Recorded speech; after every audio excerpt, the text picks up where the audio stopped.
Bill Evans' secret fretboard shortcuts. And I see this in a lot of people that come to me for advice. All right, welcome to part 3 of our next level jazz guitar program. This is Jordan Klemons with NYC Jazz Guitar Masterclasses, and in this video, we are finally going to break down Bill Evans' secret fretboard shortcuts. This is not a video about how to play the piano, okay? We are going to take a look at the piano, and we are going to check out an example, plus some advice from Bill, but you don't need to be a piano player to follow this, I promise. We are only doing this so that we can then translate this pianistic simplicity onto the fretboard to rethink what is possible on the guitar. Let's head over the keys for a minute. Once I show you what piano players are looking at, we will then let Aimee Nolte show you her favorite Bill Evans chords as an example. I'll show you how we can translate that onto the guitar, and then we'll wrap up with some advice from Bill to help us understand how we can use all of this as one big secret fretboard shortcut. Check this out. C13 flat 9. Notice that my left hand C7 shell voicing, left hand, A major triad, right hand, together, C13 flat 9, C7 sharp 9 sharp 5, C7 shell voicing, left hand, A flat major, C13 sharp 11 9, D major triad, D F sharp A. All of these are just shell voicing, and then some type of triad. Left hand, right hand. The simplest type of structures that we have in music, shell voicings and triads. In case you aren't already familiar, a triad is a 3-note musical structure built using the 1st, 3rd, and 5th of a scale or chord. A shell voicing is also a 3-note structure consisting of the root, 3rd, and 7th, generally. This is usually recognized as the simplest form of jazz harmony. Growing up, I always had what Freud might have called piano envy. I was always jealous of piano players and what seemed to come so naturally to them. I assumed the reason they were always so far ahead of guitar players and myself was because they had 10 fingers. But when I met Stefan Harris, like I mentioned back in the first video of this program, that changed. I realized that the real difference between guitar and piano was not that they were constantly using 10 fingers, but they actually had 2 separate hands that they could look down and see when they were playing. And that gave them the ability to play 2 stupid simple things at the same time. A basic triad in their right hand and a basic 1-3-7 shell voicing in their left hand, like I just showed you at the piano. And almost like a mirage in the desert, it creates these lush, colorful, deep harmonies. But it's just an illusion. Before I start showing you strategies for translating these ideas onto the fretboard, I want you to see that this is not just a music school theory idea. The greatest piano players of all time are using this triad shell voicing structure. Let's let an actual professional jazz pianist show you this idea happening straight out of her Bill Evans transcriptions and directly from how she teaches her piano students. I found this great YouTube video from Aimee Nolte where she shares her favorite Bill Evans chords. Make sure you stick around to the end, because after she introduces this harmony from Bill's playing, I'm going to help you get started translating it onto the fretboard, and then we're going to let Bill himself give us some advice for how to move forward with all this to develop our playing on the guitar. Today we talk about my favorite Bill Evans chords. I have taken these chords from my transcriptions. Sometimes he plays these root notes and I've just left them out. Okay, here it is.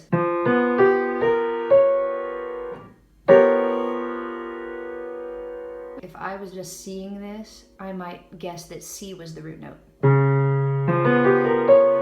And that would be a really cool chord.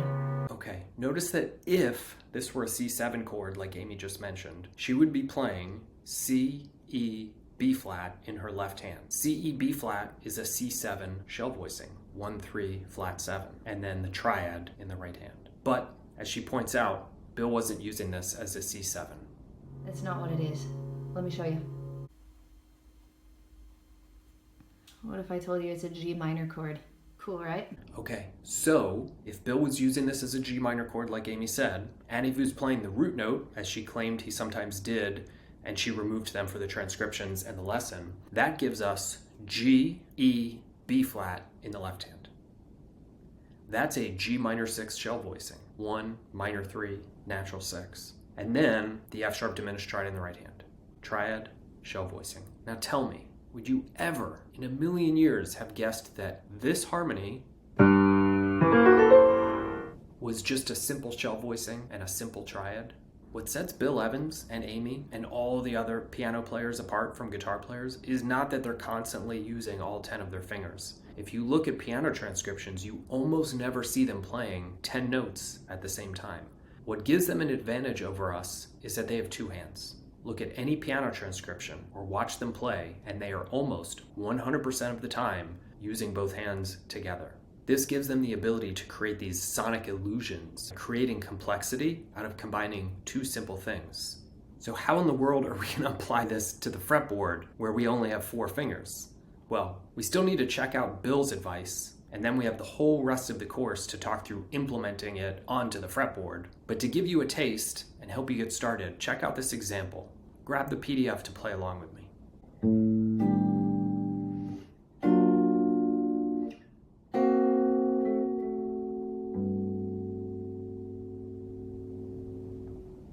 Okay, before I break down what I just played, let's check out Bill's advice. I think the problem is that a person, I see this in a lot of people that come to me, for instance, for advice, or should they go ahead and so on, that they tend to approximate the product rather than attacking it in a realistic, true way at any elementary level, regardless of how elementary, but it must be entirely true and entirely real and entirely accurate. They would rather approximate the entire problem than to take a small part of it and be real and true about it. And I think this is a very important thing, that you must be satisfied to be very clear and very real and to be very analytical at any level. You can't take the whole thing, and to approximate the whole thing in a vague way gives one a feeling that they more or less touched the thing, but in this way you just lead yourself toward confusion. You know, and ultimately you're going to get so confused that you'll never find your way out. Bill is recommending that we attack the problem in a realistic, true way at any elementary level, regardless of how elementary. But it must be entirely true, entirely real, and entirely accurate. Is there anything more elementary than triads and shell voicings? As we can now hear from the piano playing examples, complex sounds don't have to be created using complex theory. They can actually be created using simple, elementary fundamentals, but put together in a way that creates that sonic illusion. And if we take a little time to learn to use triads and shell voicings in a musical way, the way Bill Evans and other piano players do, we can accomplish 2 things. First, we can develop a rich, pianistic, harmonic language with significantly more complexity and maturity than is usually available to us on the fretboard when only studying the standard chord scale theory approach. Later, I'll show you how to translate this into lyrical, melodic, improvisational language as well. And second, we can become much more playful, spontaneous, and authentic in the moment.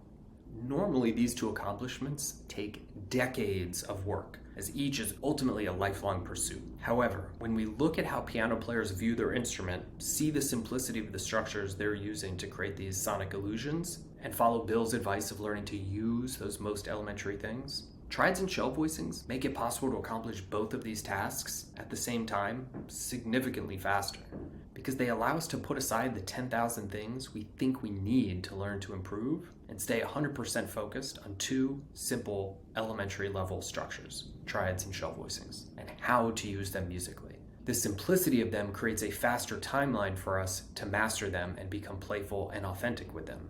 And the piano player concept allows us to use them to create these sonic illusions of complexity. So let's go back and look at the example I played a minute ago. It was a 2-5-1 in G minor.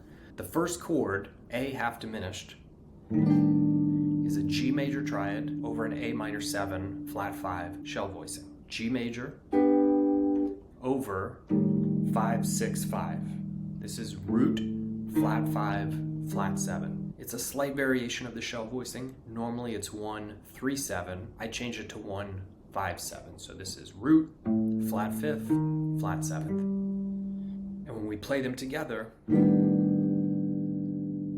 we get a 2-hand pianistic voicing. Shell voicing on the bottom, triad on the top. The second chord, I used a B flat major triad in my right hand over D7, except I didn't play the full shell. I only used 1 note from it. Over F sharp, 4th fret, 4th string. This is a rootless chord. If I were playing in a group with a bass player and they played the D note, the low root note, it would sound like this. Beautiful. And finally, Bill and Aimee's G minor chord. I'm just playing the F sharp diminished triad that Bill put into his right hand. Right, this is 2, 1, 2. But I've added an extra note to it, a tension note, that's going to create inner voice movement and want to resolve back into the F sharp diminished triad.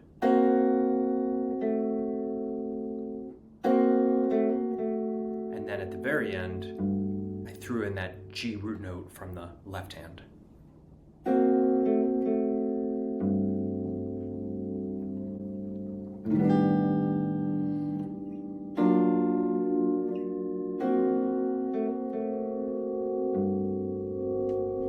Each of these chords, I'm either playing exactly what Aimee and Bill were playing, using the two hands together, the triad and the shell voicing, or I'm playfully using the triad or the shell voicing with a slight variation to create a more organic and flowing harmonic language. I don't expect you to understand this entire process completely from one video. Simply wanted to introduce you to Bill Evans' fretboard shortcuts by showing you what piano players are actually looking at, showing you an example of Bill using triads and shell voicings to create these sonic illusions in his own playing, and to help you get started. The rest of the videos in this course are going to break down a series of devices and techniques to get you seeing this stuff and playing it on the fretboard. We'll be looking at improv and harmony and application to make sure you're putting these into 2-5-1s and standards. Every month, we will switch to a new harmony with a new series of short application videos and a new PDF cheat sheet so you can continue delving deeper into this way of looking at the fretboard as you simultaneously create a more complex and rich sound, a more personal, playful, and authentic sense of musicianship. Many thanks to Aimee Nolte for her transcription work and her teaching. We guitar players can learn so much from piano players and teachers if we know what to look for and how to translate their thinking and their ideas onto the fretboard despite not having two hands. I've linked her original video below so you can check it out if you like.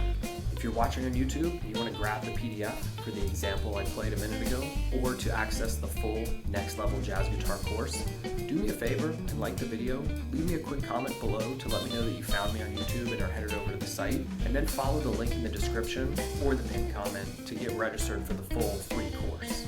Can't wait to see you in the next video, where we're going to begin looking at our monthly application studies to help you take these ideas and your jazz guitar playing to the next level.